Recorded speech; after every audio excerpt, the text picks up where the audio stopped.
Stages of anatomical failure. You have to know this. This is important, especially when you're explaining the ADLs, the pain and restrictions with ADLs. And so you got to know the 3 phases of healing and why there's pain and discomfort relative to anatomical failure, as well as the low impact injury. This is very important. You know how to explain this. Stages of anatomical failure. So let's come over here.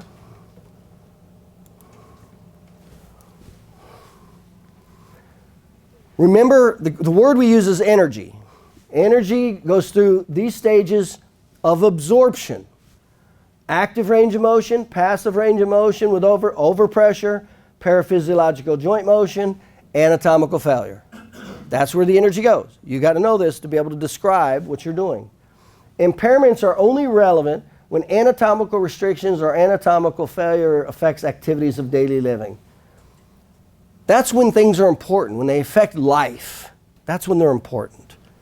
So we're going to pay a lot of attention to these ADLs with functional capacity tests, the impairment indexes, and we're going to pay significant attention when we do those in overpressure. I'm going to show you unbelievably the sentence to say, to pull out positive findings left and right.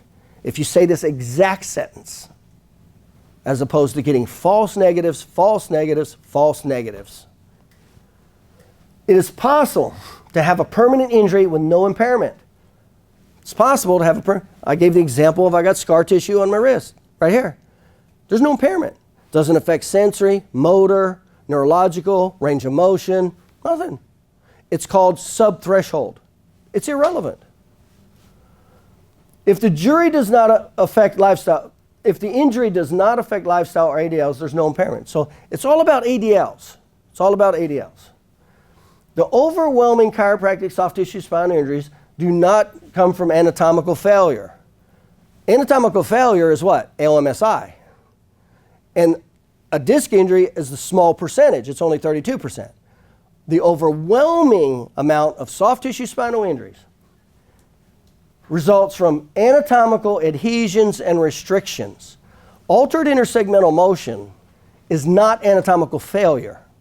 It's the precursor to anatomical failure, but it results from adhesions and restrictions. And when we go into that category of its own, we're going to go into detail on it, okay?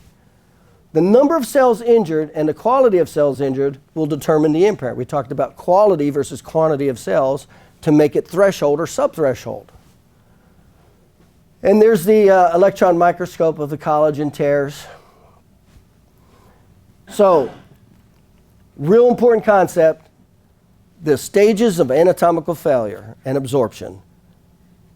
To be able to explain this and correlate it to the 3 phases of healing, especially the 4 negative aspects in the repair phase, and why patients have pain, discomfort, and restrictions with ADLs.